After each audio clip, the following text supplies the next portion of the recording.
Hi folks, this is all the fruit. They changed my plans about the fruity exploration of Kalimantan in Indonesia once again. 2 days ago I ended up in the city of Sintang, where I did not intend to go, but there was no direct bus to Potosibao.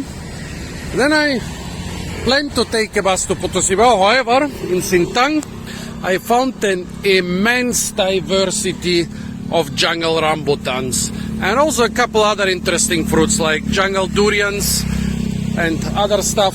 And everybody told me, when I asked where all those rare fruits come from, they told me some village names south of the city of Sintang. Actually, I want to go northeast, but then I decided I'll go south instead. And I was absolutely sure there is a bus going south, because I had seen this bus before. However, everybody told me, nope, you have to take a taxi. Well, yeah, I'm a white man, I have to take a taxi. Finally, somebody said there is a bus to the town of Nanga Pinoh. However, turns out that this bus only went like 10 kilometers from Sintang, and then I was supposed to wait at an intersection for like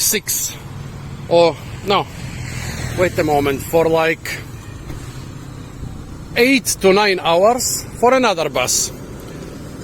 So I just... Oh, here is a... Hi boss, kemana? Bandara, Airport. Oh, no, Nanga Pinoh. Jauh. Oh, makasih. Well, yeah. So now I'm basically sitting here at the big intersection in the middle of nowhere and hitchhiking towards the fruit-rich jungles and basically getting further and further away from my original goal, the giant jungles in the heart of Borneo and the new road which one day is supposed to traverse them. 4 hours later, exactly 4 hours and 5 minutes later, I'm finally on my way in a paid car. On the way to Nanga Pinoh, there seem to be not too many oil palm plantations. The area is mostly dominated by caoutchouc plantations. Well, right now, of course, when I make the video, it's oil palm. Also, it seems the soil is quite poor. I see a lot of this fern that signifies poor soil. I see some secondary forest which is a bit puny, huge durian trees over there. I see bracken from time to time mixed with the other ferns. Those are some with the other fern. Those are some very mixed signals. Like bracken means good soil. This other fern, which grows a lot more around here, means bad soil. So I guess when they are mixed, maybe this is some mediocre soil. And I don't see any fruits. But we are still far away from Nanga Pinoh, so I hope this is gonna change. Also, I haven't seen a single fruit stall here. Not even like somebody making their makeshift little unmanned fruit stalls, or not even putting out a chair, or not even a piece of plastic with a couple champedacs or durians or bananas. This area right now seems to be virtually devoid of fruits. We are almost in town. Well, I start seeing fruits, couple rambutans and longans, nothing special, but I'm here mostly for the rambutans. Also the guavas seem to be ripe, but I still don't know if they're in season around here. The countryside might look wild to you, and somebody might even want to call this a jungle, but this is everything but a jungle. Okay, it is a tangled, it's difficult to cross tropical vegetation, so maybe you can call it a jungle. But those plains and rolling hills of West Kalimantan are the biggest deforested area in all of the island. Basically the size of one of the smaller US American states. It has been reforested mostly with caoutchouc, also with oil palms and different fruit trees, and a lot of it is just poor secondary vegetation. In such areas, okay, you might find a lot of old village fruit varieties, but wild jungle fruits will be quite rare around here. Well, at least the mango trees are having fruit, so we are approaching the fruit season again. In Sintang, very few trees were bearing fruits here. It's still not great, not terrible. Let's hope it's gonna get better ahead. Arriving in the sizable town of Nanga, Pinoh. To be honest, I didn't expect a big town like this here, but yeah, Kalimantan has quite a large population, so there are actually more sizable settlements here than you would expect. Also, there is durian, there is rambutan on the trees and and on the motorbikes. It seems like this town has no really dedicated, concentrated market though. Also, I don't think I'm the first white man to ever visit this town. Certainly the first white man to visit it this year. Maybe the first white man to visit it since a couple of years. So, hi mister, apa kabar? So, yeah, I think I confirmed to them all the crazy movies about crazy white men they've ever watched on TV. Look at the size of those kimbayao. They're more than 2 times the size of most of the dabay I saw in Sarawak. Ada air panas di sini? Ada. Oh, bagus. Boleh makan kimbayao. Okay, Bu. Nama ini? Air enau. Air enau. Nama ini? Gula enau ni. Gula enau and air enau. So this nice lady is selling palm sap and red palm sugar. Ini tanpa alkohol, ya? Ini no alcohol. Ini tidak mabuk. Ini manis. Untuk gula bikin kue. Okay. Dalam misal kalau kita melakukan Okay. Ini boleh tidak mabuk. Okay. Because I don't like the fermented palm sap. Okay, Bu. Saya satu ini. Satu ini. Tidak mengerti. I bought half a kilo of the huge kimbayao. They are 30,000 rupiah a kilo. That's a little bit under €2 or $2. And you don't eat them raw, but you also don't cook them. You put them in hot water. Basically, you make them the same way you make tea or coffee.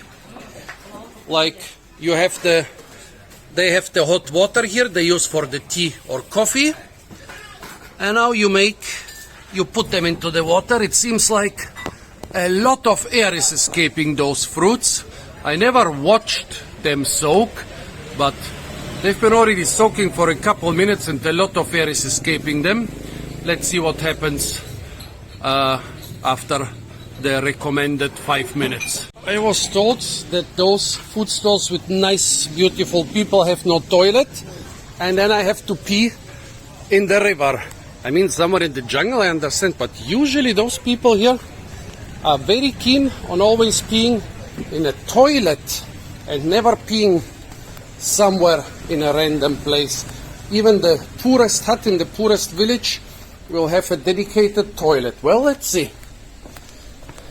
You always learn new things. So, for example, where the kimbayao from yesterday went. So, this is the backside of a main road of a small Kalimantan town. Oh, those valuable planks of Borneo ironwood. If those people knew how much this will fetch on the world market right now, they would steal all those planks and contraband them to Japan or some other place. Oh no. Yeah. However, this plank is not made of ironwood, and is already infested by shrooms. And I don't think there is anybody, well, maybe there is somebody in this city as heavy as me, but I don't think they are walking on those planks. If you have enough money to buy so much food, you don't pee into the river. Oh my. Oh my. This is supposed to be a fruit channel, not the jungled challenge channel. Okay. Made it onto the floating house. Ah, they do have a dedicated toilet. Okay, we skip the next 2 minutes. Okay, my nice helper here, a Chinese guy, says the name of this is Lanting. Yeah? Nama ini Lanting. Terima kasih. Here again, the houses from the backside. Enjoy especially the huge pile of durian. That means I've arrived to a place with a lot of durian. That's what everything looks from the backside. Whenever the riverbank is sloping, you just build higher and taller. I bet you all want me to fall, but consider how many unpublished videos will get lost if I fall from one of those planks and my phones get wet. So, you better pray for me to stay afloat here. Oh my god, this thing is too thin for me. Let's see what fruits we can find in this beautiful town. As I said, it doesn't seem to have a dedicated fruit and veg market, but here and there people sell a bit of fruit and veg. My main reason for coming here were all the interesting rambutan varieties and species that came from this place. But this is just standard rambutan, Nephelium lapaceum, some pretty modern variety. Well, this guy wanted already to sell me his fruit while I was filming. He has some hairless rambutan. This would usually be a great find, but I already found it in 5 places in Sintang. Otherwise, I would have paid him almost every price. Ini biji patai? Ini patai. And those are the smelly patai beans, which they like to cook with so much. So, folks, I'm already pretty spoiled. I'm refusing to buy hairless rambutan. Oh, even most Southeast Asian fruit hunters have never seen this thing in their lives. Here's some random groceries, veggies, the disgusting beetle nut, a horrible drug, chilies, pumpkins, spaghetti beans, bitter gourds. Oh, look at this little gecko here, which is hiding in the produce. Hi boy, how are you? Well, Japanese eggplants, rich gourd, unripe cucumbers. Yeah, I'm stressing the unripe. Oh, limau kasturi. The cabbage probably comes from some mountain area or is imported from China or some other country. Same goes for the carrots and the potatoes. The flies are homemade. Ini apa kah? Sapi? Kikil? I don't know kikil. I don't know the name of this animal. Kikil. I have to check this. Here we have, hi boss. Here we have like fancy fruit stall. As you can see, most of the fruits are imported. Well, actually no, I don't think anything here is imported. I think everything is. The mangosteen is from here. The rambutan is, unfortunately, a standard variety, but also from here. Also the watermelons and the green oranges are from here. The apples are imported, of course. But yeah, the langsat and the dragon fruit are also from here. Here we are leaving the higher buildings. There seems to be some sort of, well, unfortunately not so much a fruit and veg market. More like a food court thing. Well, they have some rambutan, and also they have this Durio cuteensis is more common here than the normal Cibetinus. Since I arrived in Kalimantan, I'm seeing it much more often than cibetinos. Yeah, maybe it's more in season in cibetinos right now, but still, never seen any other durian being cultivated on such a large scale. Usually, wherever people cultivate durians, 95 to 100% is cibetinos. Okay, more of those river houses. Nanga, Pinoh to Kova and Sokan. There are so many buses around here. Kova and Sokan. I must check where this is because I had to hire a car to come here and pay through my nose. Kova and what was the other one? Sokan. Some nice women invited me inside their little stall or restaurant. Everything here is the size for the size of Indonesian people. Those are particularly clever. They're filming me from all sides, and this one has just put up her phone there. And yeah, she wants to film the whole encounter. I should start charging them. Being dragged from one hut to the next. I guess I'm the first white man to come here. Apa, boss? Bahasa Ulu bisa, bahasa Ulu, bahasa sini, kamu sini bisa. Tidak mengerti. This, of all crazy bus stations I've ever been, this seems to be the wildest one. Ah well, the old central bus station of Sofia wasn't much better, just much bigger. Oh my. I hope they can, you know that like most Indonesian cities, they have a nice, huge, big bus station in the outskirts financed by the government. And guess which one the people prefer to use? Kobar.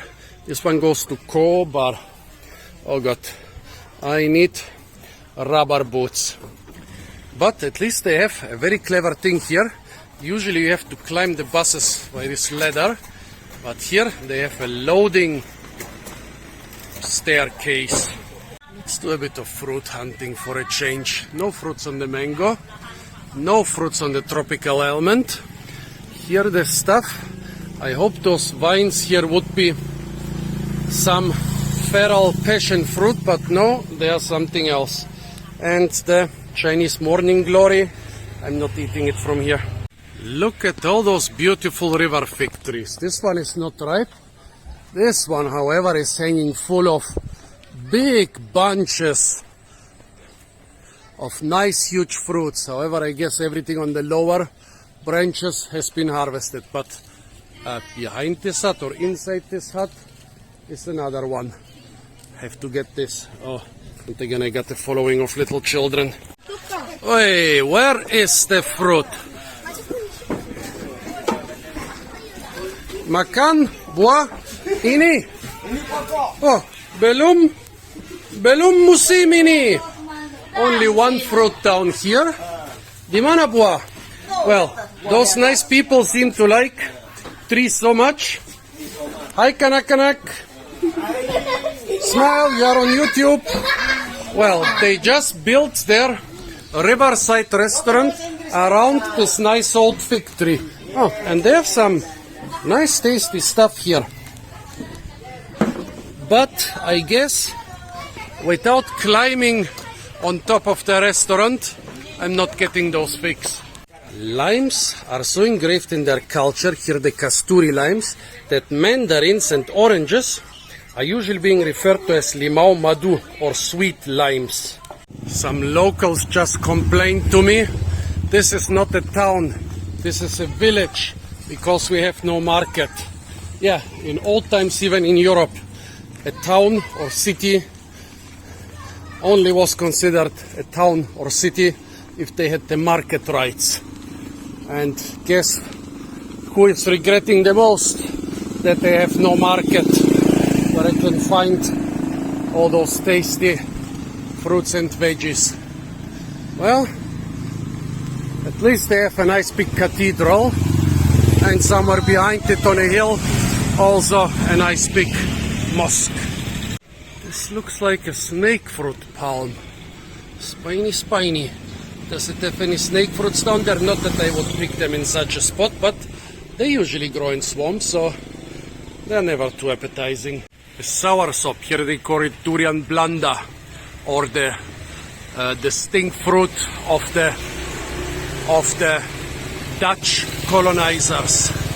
And here, randomly, a feral oil palm.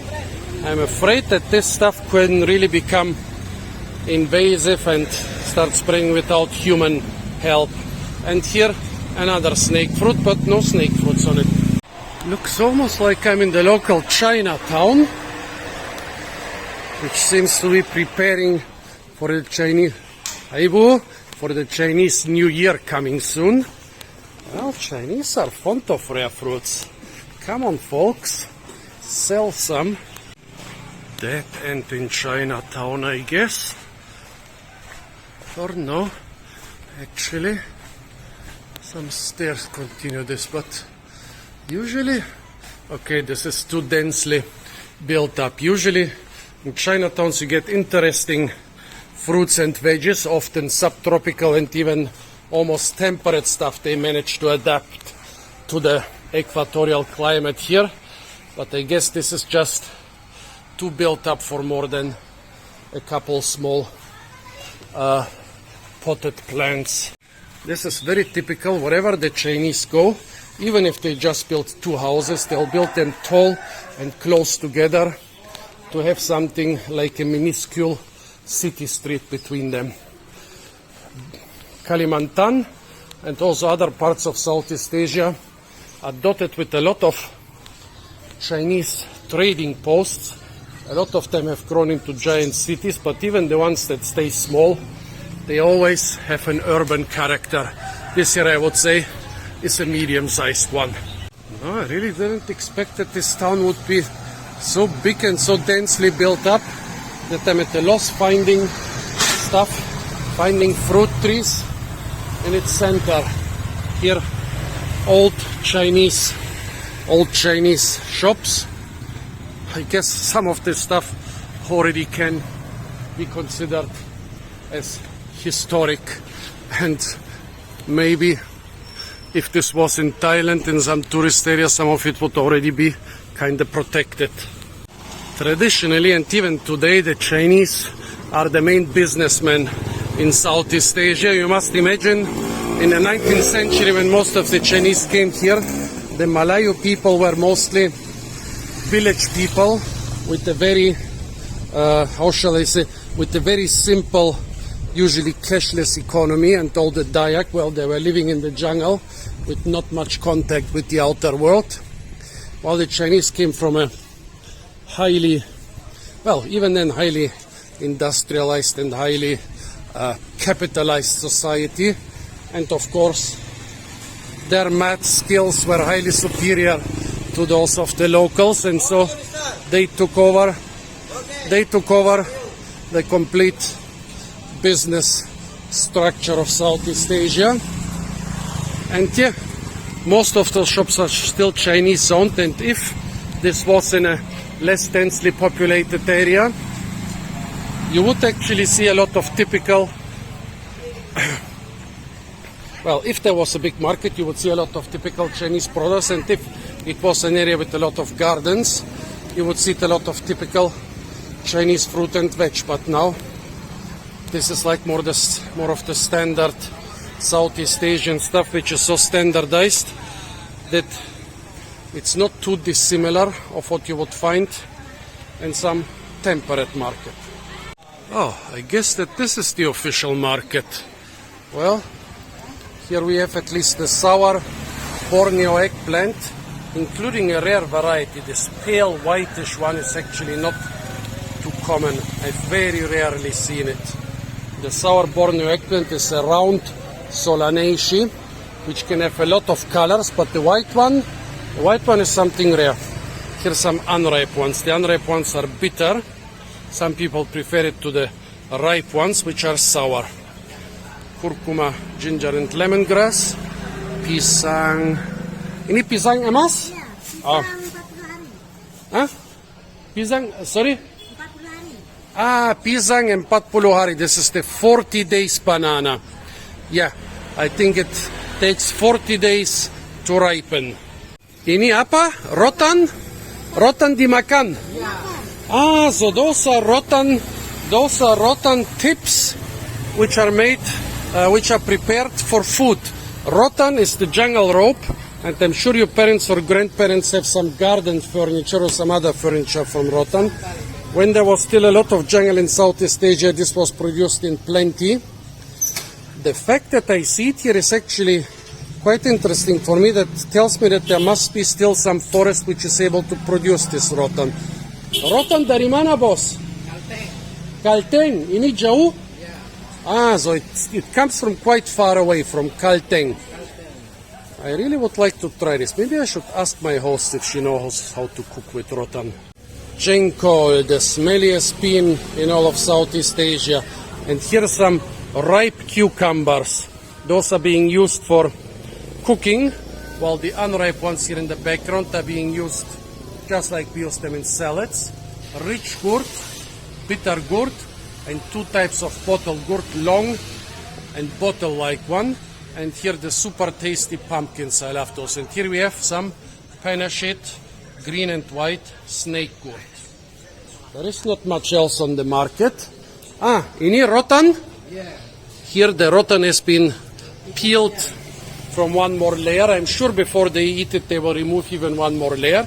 Yeah, it's like this, from the farm or from the jungle to the table. It's not different with the cabbage or a lettuce as it is with the jungle produce. Every couple steps you remove a layer or two. Seems like the market is not too popular. Ah well, this is a pity. Could have found a couple more things here. Because of frequent flooding, the houses are built on stilts. The good thing about this is that basically you don't have to build a sewer system, just holes in the floors. This seems to be the public toilet of the market. Not sure if I really want to enter there. Oh, but here we have some kangaroo grapes. Those are related to the true grapes, but they are full of oxalate, so better avoid them. Here we have a bird's eye view on a kind of wild area where a little creek flows through. However, I don't see any fruits. I think I will continue soon to this, what was it, this other small town which is much closer to the jungle. Everything, really everything can be transported on a motorbike as long as the motor is only close to strong enough to pull it. Here finally a couple veggie plants. This is the sour eggplant. Oh, a champedak fruit hiding in the back. I don't know if they eat the amaranthus around here. It is edible, or if it's just the wheat which they left because the green wheat is better than no green wheat. This should be Solanum nigrum. And here some nice basil. The heat is becoming kind of unbearable. Well, the heat is kind of bearable, but the sun is stronger than anything you will ever experience in Europe. So I guess I'm gonna chill a little bit. Oh, I am Chantik, beautiful river fish. This one black, blue and white. And here's some papayas in the background. Surrounded by a lot of ornamentals. Look at that. Burning down doesn't seem to stop this building from being a main commercial center. I guess the ground floor didn't burn too much, so people just continue using it. Amazing.